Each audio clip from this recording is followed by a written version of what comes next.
بسم الله الرحمن الرحيم الحمد لله رب العالمين وصلى الله على سيدنا محمد وآل بيته الطيبين الطاهرين المعصومين ولعنة الله على أعدائهم أجمعين إلى يوم الدين. صلوا على محمد وآل محمد. اللهم صل على محمد وآل محمد. بسم الله الرحمن الرحيم. Whoever does good, whether male or female, and is a believer, will most certainly make him live a happy life. Sadaqallahu al-Alim. So today's discussion, based on that verse that I just recited, is going to be regarding happiness and having a positive outlook on our lives and how we perceive the world and how we perceive ourselves. So I'm going to discuss this topic of happiness by looking at a study that was done by a doctor. He's a clinical researcher, and what he decided to do was to compare the lives of nomadic people, tribal people, aboriginal people, and the way we live today in the modern world, in the West or wherever else. Because we have to recognize our ancestors, the majority of our ancestors and human existence has always been in a tribal setting, aboriginal setting, jungles, deserts, tribal lands. Us living in a city or in a building, this is all new. It's only the past few hundred years. The majority of our existence has been like those people that live in the jungles. So what he wanted to do was do a comparison between how those people enjoy levels of happiness and stress in comparison to how we enjoy levels of happiness and stress. And what he noticed was they are less depressed and they are happier. I touched on this one time I think before, but I want to go a bit more in depth in it this time. And so what he describes it's a disease of civilizations that we have here. For example, people that live in the jungle, for example, they don't have diabetes, they don't have asthma, they don't have allergies, they don't have obesity. You know, obesity kills more people than famine. It's amazing. We live in an age where obesity, eating too much, and the health results that come from that kill more people than people that die of starvation. Obesity, they don't have that. Many different forms of cancer, and obviously depression, they don't enjoy. And he thought that was quite startling because even though they have shorter lifespans, and even though they have more violent deaths, and even though they have harder lives, they enjoy lower stress, less depression, and are happier. So you want to look at these stats and figure out why. What are they doing that we're not doing? And what pretty much our ancestors do that we're not doing that's allowing them to enjoy what they're enjoying. And he recognized it's the diseases of lifestyles. Their lifestyles and the way we are engineered and the way we are built was to have existed the way our ancestors have existed. 200 years and back thousands upon thousands and thousands of years. This is all new, but you have to recognize our genes and the way we are engineered and the way we are built was not meant to sit at a desk 8 hours, sit on the car, sit on the bus. No, we were meant to be active. So the first thing he recognizes that's the difference between them and us is they enjoy an active lifestyle. At least 5-6 hours. They have to build their homes, they have to hunt, they have to gather, they're outside, etc., etc., etc. So their day in and day out is full of activity. Whereas when we look at ourselves, generally, you sit in the car to go to work. At work, you're sitting most of the time. When you get back home to relax from sitting at work, you relax in front of the TV, or you relax on the table, or you relax on that couch. You stand up for a few minutes, and then when you sit down, you're like, oh, that felt amazing. When we've pretty much been sitting down our whole day, and then after sitting down either at a desk, or sitting down watching the TV, or sitting down on the computer, we eventually, what do? We go to bed, lying down. But the way we are built is to be on our feet, and to be standing, and to be active. And when I say this, when he says this, he's like literally, activity and being active and having exercise is medicine. It's the greatest medical pill. It's the greatest medical advancement. If the big pharmaceutical companies, the big pharma, were able to take the neurochemical benefits of exercise and put it in a capsule and you take it once a day, they'd become trillionaires over and over again. And what kind of exercises are they discussing? They did a clinical research between Zoloft at Duke University, Zoloft, and walking 30 minutes a day, 3 days a week. And they wanted to see what would be more beneficial. They're not talking about biking for miles upon miles every day or going to the gym 2-3 hours a day. No. Walk. Every single one of us here can walk, at any age. Walking for 30 minutes a day, every other day, proved to be more beneficial than Zoloft after a year. Just being active, a bit active, a brisk walk, like when you're about to miss a plane or you're about to miss a bus, having a brisk walk for 30, and the benefits we will gain from that is more than any antidepressant. Because being physical and active is also what the Prophet he himself has commanded us to do. How much does he encourage us to swim, for example, or to go horseback riding, for example? This is because there's a benefit to that for us. Sallu ala Muhammad wa ala Muhammad.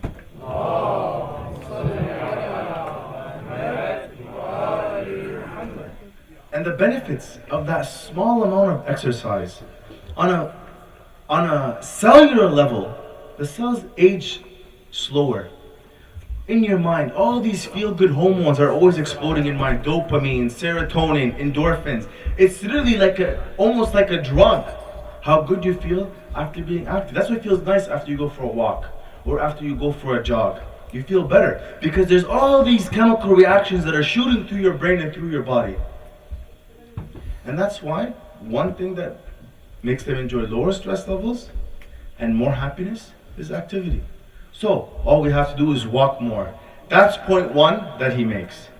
The second point is their diet.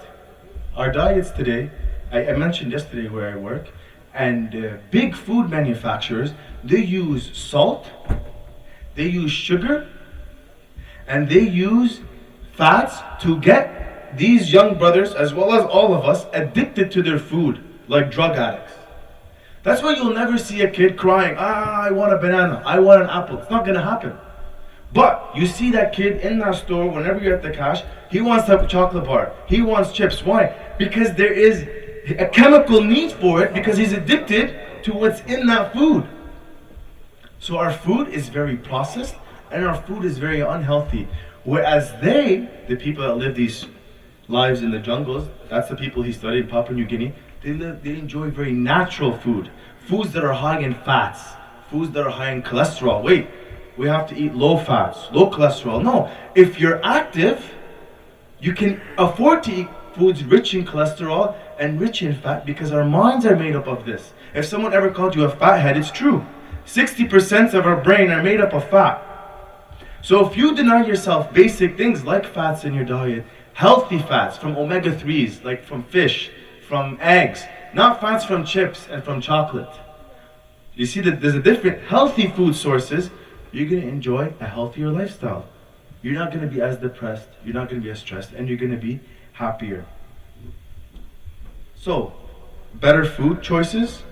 I can't go into the, I'm not gonna, better food choices. You have to, honestly, your body is a machine, like a car, you put good gas in it.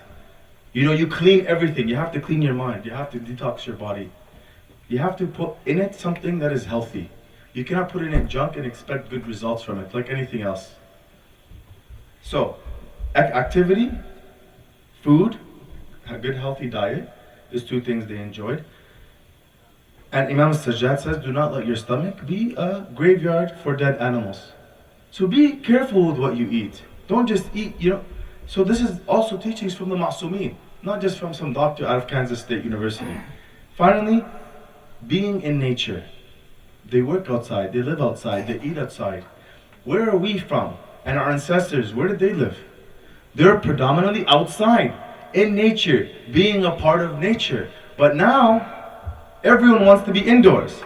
You're indoors at work, kids are always playing indoors on their PlayStations. We're not outside, we're not active. There's something, and that's why Imam Ja'far comes and beautifully says it. He says there are 4 things which cheer you up. 4 things that cheer you up.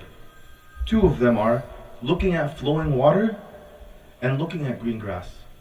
Do you notice when you're outside and you're at a park, or on a Sunday when you're having a barbecue and you're sitting up, you feel better. You feel at ease because you're sitting in nature. This is where your ancestors continued to exist for thousands of years. So it's ingrained within you to feel better when you're in nature. We can sit here and there can be construction outside. It hurts our head. But if you hear rain, it always feels nice. It feels soothing. Lightning feels nice. Flowing water feels nice. It's because we are from nature. So when you sit in nature and when you absorb that energy, you're going to enjoy lower stress levels. Whereas nowadays, we're always sitting indoors, in a car, in a bus, in a building, in a room. We seldomly go back to where we are from, just being outdoors. That's why when you see a child, when he always wants to go outside, because it's within his fitrah, he wants to be outside. When you take him inside, he starts crying. Because naturally, he's disposed to being outside. Chemically, he is disposed to being outdoors. Not sitting indoors in a closed room. And here in Canada, my grandmother always says when she discusses Canada, Canada is only skunks and basements. You live 6 feet under the ground. Basements. Everyone always stays in the basements.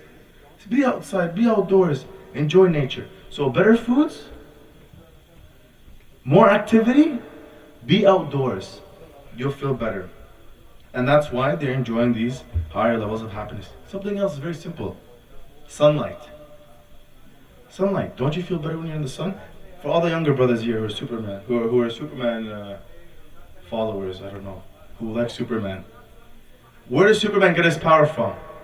From the sunlight. Same with humans. Humans, when it's all winter and it's dark, don't you feel bad? Or it's gray, you feel bad. Oh, it's raining, you feel bad. It's because naturally, we derive energy and vitamin D from the sun. But to get that vitamin D, I mentioned earlier, you need cholesterol. Cholesterol changes to vitamin D from the sunlight. So when you're in the sun, you feel better because all our ancestors existed again outside. That's why right now, even now when it's cold and when it's dark and when it's gray, you don't feel as happy. You just go, you let that sun hit your face, you relax and it feels great. Sunset time, it feels great. In the morning when you watch that sunrise, it feels natural. Not artificial lights. All we see artificial lights. Next point. This is very important here. Social connections. He makes this quote, I think it's a genius quote. We have exchanged FaceTime for Facebook, the way he put it. There's a reason why the Prophet says, if you want to visit Allah, go to the sick. Because that sick person, when he sees you face to face, he feels emotionally better, and it translates to physically better. So they sit with the people they love. They sit with the tribe they love. And that human interaction makes you feel better physically. Now we spend all our days in front of a screen or in front of a TV. He comes and says, these people in these tribes, they always eat together. They sleep. They don't sleep alone. That's what the Prophet says. He's very makruh to sleep in an empty house, and it's very makruh to eat alone. You should never eat alone. These tribes, they practice that. Whereas now, one kid's eating in the basement, who knows who's eating upstairs. But this FaceTime, sitting with the people you love, will make you feel better, will make you happier. That's what Imam Ja'far says. 4 things that cheer you up. 1 is grass, looking at green grass. 2, looking at flowing water. 3, looking at a beautiful face. So simple. You look at your son, your daughter, your wife, your parents. Looking at a beautiful face cheers you up. Right now, if I'm here and people are smiling and I'm smiling, you naturally smile back. Intrinsically, someone's happy, you're happy. It bounces off each other. But when you're just, everything is at a screen, people are scared to call each other these days. Now everything is text messaging. When I was younger, if I want to go to my friend's house, I just knock on the door. And then the cell phone came, then I call, I'm outside. Now, I message him, I'm outside. No more call, no more doorbell, no more nothing. Limited face interaction. As much as we can interact over our phones. Now there's like BBM, WhatsApp, Google Chat, Yahoo Talk, regular text messaging, AIM message. Actually, you can list, I don't know how many different apps. to limit the way we just look at each other and just talk face to face. But now we become scared to even talk face to face. You get nervous. Sallu ala Muhammad wa ala Muhammad. اللهم صل على محمد وآل محمد. Last thing he said, these people are more spiritual. He's like, it doesn't matter what they believe in. What they could believe in could be fake. But when someone believes in a higher power and a higher being, there's a calming effect on their soul and happiness. I discussed this heavily the first night when I discussed that verse, and surely the remembrance of Allah brings the heart to peace. So, those are the points that we can easily implement. 30 minutes of walking every other day, better food, more sunlight, sitting with the people you love more. It's all very easy things. And these things should lower our depression levels and make us happier people. They're very easy to implement in our lives. And now I want to move on to positive thinking, because it's very connected to this issue. Being a positive person. Imam Ja'far comes and he says, if anyone even looks at a stone with goodness, Allah will put goodness in that stone. Just so I say it, if anyone thinks well, even of a stone, Allah will place a lot of goodness in it. That's the power of my mind. If I think well of this stone, Allah will place goodness in that stone. That companion Imam Ja'far says, a stone even? Imam Ja'far replies to him, have you not seen the black stone? Hajar al-Aswad in the Kaaba? How much reverence does that black stone carry? Because of all the positive energy going towards that black stone. I mentioned here that experiment from that child psychologist in Japan. He comes and he takes 3 cups of rice. Remember I mentioned this, 3 cups of rice? He speaks badly to 1 cup, good to 1 cup, and ignores the 3rd cup. I did this experiment with my friend, he did it twice. The cup you speak badly to becomes black and smells bad. The cup you speak well to starts fermenting a good smell and stays white, and the cup you ignore starts to mold. You do this experiment for 30 days, every day. You're bad, you're good, ignore. You put water and rice. And that was the power of my speech on the physical character and look of that rice. So imagine if you're abusing each other, you're batching bad things, how it physically affects you, both physically and internally. So, I gave the hadith of Imam Ja'far. To continue that point, another hadith, he, as in Allah, is according to what his believing servant thinks of him. So, look at this, look how powerful you are. He, Allah subhanahu wa ta'ala, is according to how you think of him.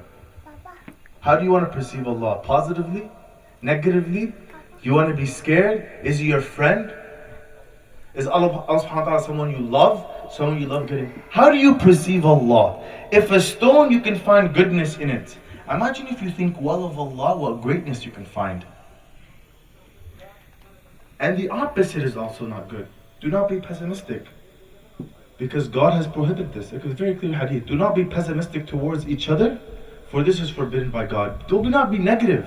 No one enjoy. If I'm going to a movie, Superman, we'll bring him up again, and the person I'm going with, negative, it's a bad movie, this. You're not going to enjoy the movie, no matter how good the movie is. Now imagine you live with someone, negative.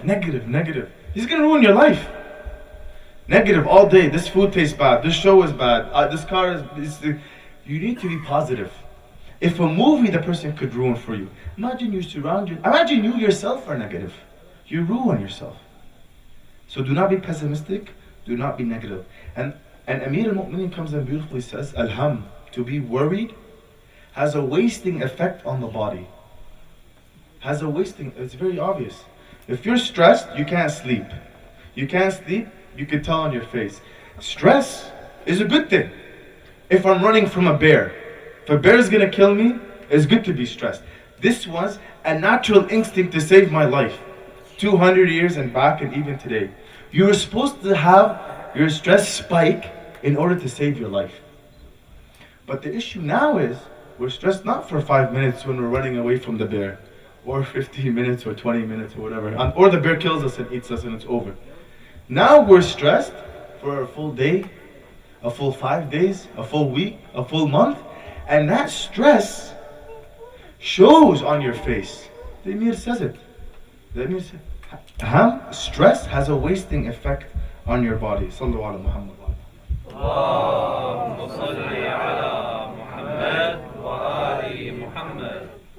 And also stress ruins your life. And it ruins the moment you are currently enjoying. What is your life if not but now? Your life is nothing but this moment. That is the reality of who you are. What is before, and you think of the past, it's only a thought you're having at this moment. And when you think of the future, it's only a thought that you're having at this moment. So if you're always stressed, and you're always worried, you're always regretful of the past, and you're always worried about the future, and you miss out on the only moment you ever really have. And before you think these are my words, these are the words of Imam Ja'far. He says it perfectly. He says the life of man does not amount to more than an instant. What is past is no longer existing. As for what is yet to come, you do not know what it is. The true precious capital of your life are those few instants you presently enjoy. The Imam is very clear. The true precious capital of your life are those few instances you presently enjoy. And he continues to say, master your soul. That's it. All you have is this moment. All you have is this thought, this instance. You want to ruin that by being negative?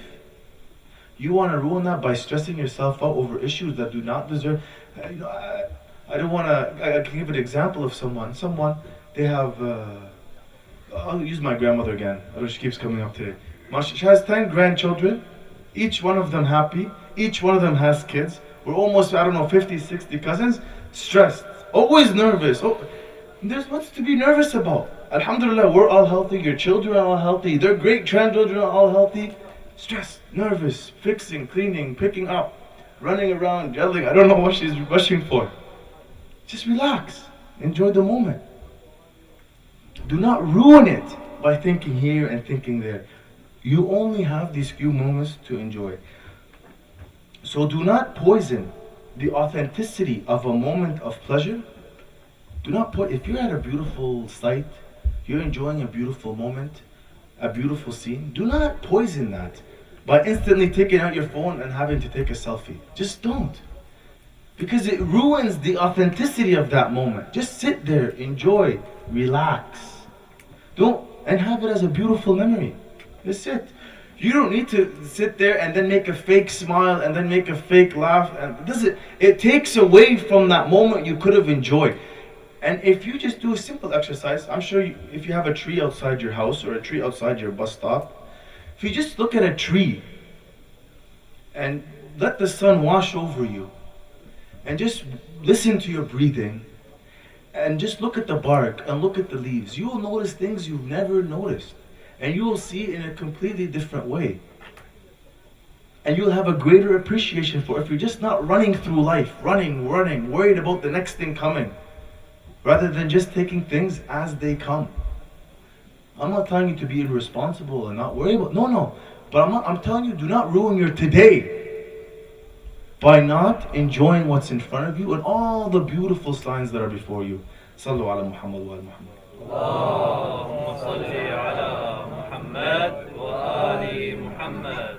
And do not let things pass by. Imam Hassan so beautifully says, opportunity is quick to vanish and so late to return. Opportunity comes and a second it's gone because you didn't take it. When you see it, don't fear, just go for it. Have that courage. Do not let things just pass you. Do not just exist. Rather, be active in who you are. Do not let things just happen to you. You make things happen for yourself. Do not just be a byproduct. Rather, be a starter. And when this comes to deen, this comes to your life, this comes to everything. Nothing is just going to happen for you. And to continue that point, the hadith says, do not hurry before it is the right time. Be smart. Know when to move forward. And because then you might become sorry. And do not put things off too much. Do not say tomorrow I'll do it. tomorrow I'll open that business, or tomorrow I'll start that amal, or tomorrow I'll go to Hajj, or tomorrow I'll start ziyarah. No, because what happens then? Your heart becomes to harden. It becomes like, oh, it's too difficult. Why is it too difficult? Just do it. You know something I ask myself? My father, he was born in Lebanon in a village. He was able to go to the Khalij. From the Khalij, he went to go to Europe. From Europe, he went to Brazil. From Brazil, he landed here in Canada. And now, me, I find myself inhibited. I want to just try to go to... I can't. It's like you get yourself in this bubble, and it's scary to break. But don't be like that. If you see an opportunity, take it. Have that courage, have that strength. And I want to bring it back to the power of positive thinking, and we'll leave negativity. Pay attention to this hadith, it's so beautiful. And we'll look at this hadith very, very, very differently than how we always imagined it. The hadith of Nabi Yusuf when he's put in jail. It's a beautiful hadith. What does the hadith come and say? My Lord, thy prison is dearer to me than that which they invite me to. When Zulaykha invited Nabi Yusuf towards doing an illicit sexual act, he said, this house, this prison is dearer to me than that which they invite me to. It's beautiful that the Nabi can think this way. This house is better for me, and this prison is better for me than me committing something haram. It's a very beautiful hadith. Everyone always looks at it and says it's absolutely amazing. But look how now it's changing 180 degrees. Look what Imam Rida comes and says. It has been narrated from Imam Rida that Nabi Yusuf complained to God. He complained to God, and what did he say, Nabi Yusuf? He says, why did I deserve to be imprisoned? Nabi Yusuf is telling Allah subhanahu wa ta'ala, why did I deserve to be imprisoned? What does Allah subhanahu wa ta'ala reply?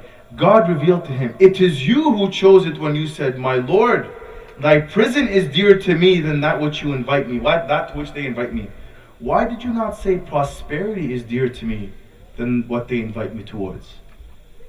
Look how he turned it on Nabi Yusuf. He says, Nabi Yusuf, you said this prison is dearer to you than to which they invite you. Why do you not say prosperity is dearer to you than that which they invite you towards? In our dua, we always ask for health. We always ask for comfort and happiness and ease. This is what we are taught. And, however, when we're faced with struggles, we should not be afraid and take it as a good omen and utilize it as an opportunity to perfect ourselves. But, again, Allah subhanahu wa ta'ala is teaching Nabi Yusuf positive thinking. You should have said, no, I would rather have prosperity rather than this prison. Sallu ala Muhammad wa Muhammad. Allahumma salli ala Muhammad wa ali Muhammad.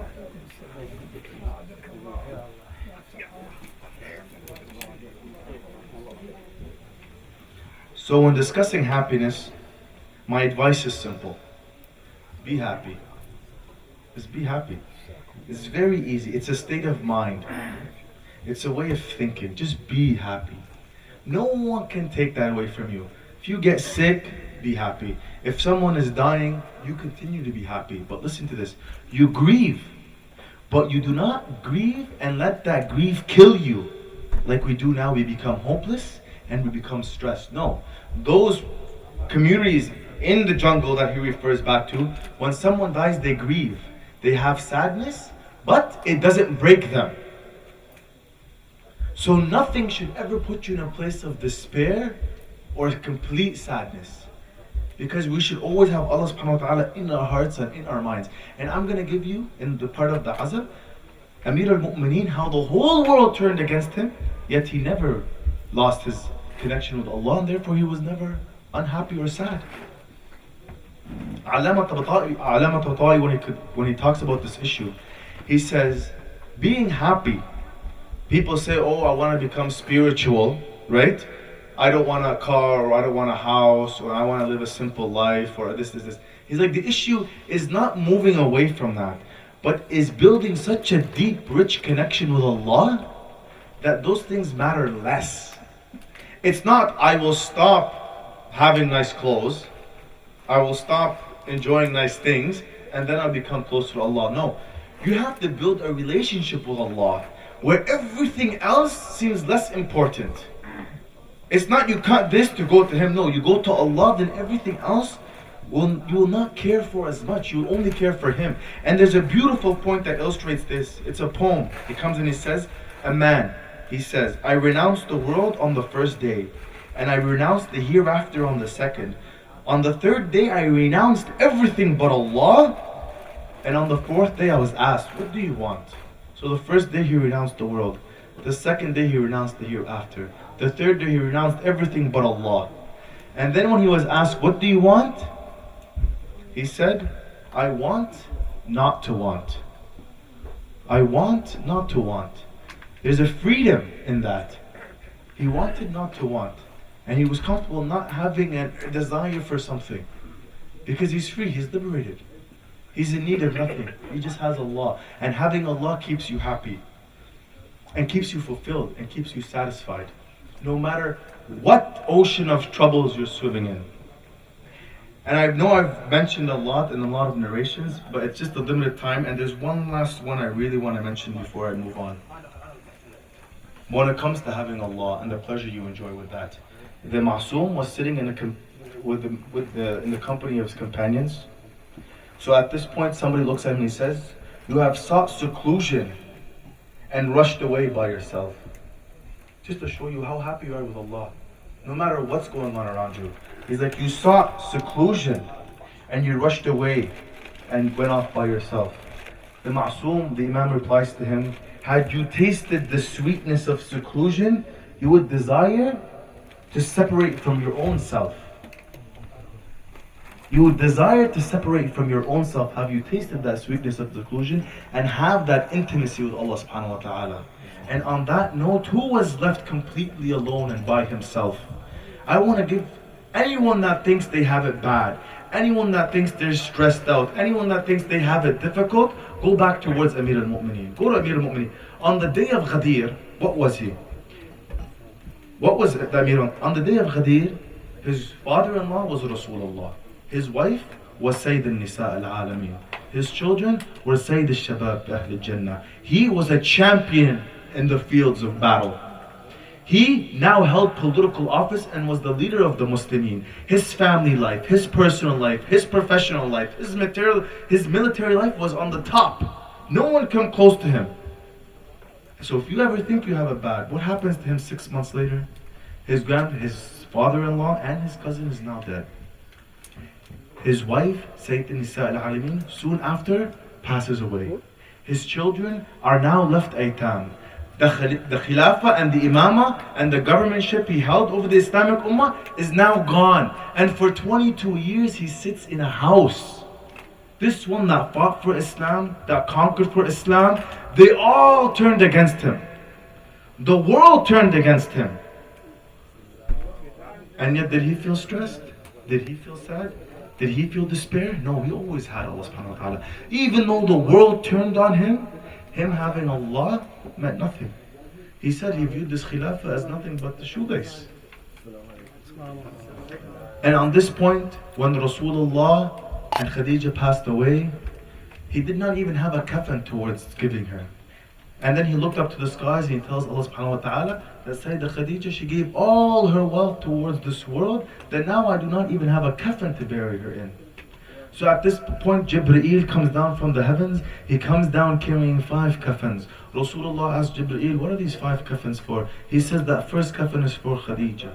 So then he buries Khadija. He's like, who's the second kafan for? He says the second kafan for is yourself. And the third kafan for is Amir al-Mu'mineen. And the fourth kafan is who for who? He says the fourth kafan for is Sayyid al-Zahra. And the fifth is for Imam Hassan. He says, oh Jibreel, where's the kafan for Abu Abdullah? Where's the kafan for Hussain? He says Allah subhanahu wa ta'ala has desired that he has no kafan. For his body will be lying on the plains of Karbala and horses will tramp over his body. Inna lillahi wa inna ilayhi raji'un. Ask Allah subhanahu wa ta'ala to allow us to be of those who are happy. Allow us to be of those who always have Allah subhanahu wa ta'ala in our hearts and keep our heart at peace and at rest. Ask Allah subhanahu wa ta'ala to allow us to be of Ibaduhu Salihin, the Habba of Muhammad wa Al Muhammad, the Shi'as of Amir al-Mu'mineen, and the Muntadhireen and Sahibi wa Asrihi wa Sallam. Sallu ala Muhammad wa ala Muhammad.